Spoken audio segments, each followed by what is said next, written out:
Hello beautiful soul. Evening snacks ఏమైనా చేసుకుందామా? దోశలు చేయమంటావా? దోశ నొక్కు. అయితే పునుగులు వేస్తా. గిన్నెలో కొంచెం దోశపిండి తీసుకొని అందులో ఒక చిన్న గ్లాస్ పులిసిన మజ్జిగ, జీలకర్ర, నేను గోధుమ పిండి వేశాను, మీరు కావాలంటే మైదా కూడా వేసుకొని సాల్ట్ వేసుకొని బాగా కలుపుకొని 10 to 15 minutes పక్కన పెట్టుకోండి.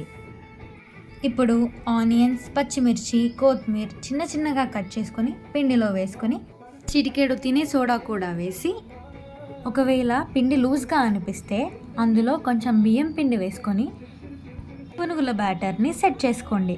ఇప్పుడు పిండిని పునుగులు వేసే కన్సిస్టెన్సీలోకి వచ్చేలా కలుపుకోండి. పునుగులు టీకే, మరి చట్నీ సంగతికే? పల్లీ చట్నీ. ఫస్ట్ పల్లీలను వేయించుకొని పొట్టి తీసుకొని పక్కకు పెట్టుకోండి. ఒక ఆనియన్ని పెద్ద పెద్దగా కట్ చేసుకొని ఆ తర్వాత జీలకర్ర, పుదీనా, పచ్చిమిర్చి వీటన్నిటిని బాగా ఫ్రై చేసుకొని చల్లార్చుకోండి. ఫస్ట్ కొబ్బరి అలాగే పల్లీలను గ్రైండ్ చేసుకొని ఆ తర్వాత ఆనియన్ మిక్స్ని కూడా యాడ్ చేసి సాల్ట్ కూడా వేసుకొని వాటర్ వేసి మిక్సీ చేస్తే అంతే, చట్నీ రెడీ.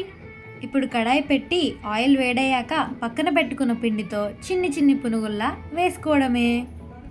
ఇప్పుడు వీటిని మంచి గోల్డెన్ బ్రౌన్ కలర్ వచ్చేలా ఫ్రై చేస్తే अब हो गया हमारा पुनगुल और पल्ली चटनी।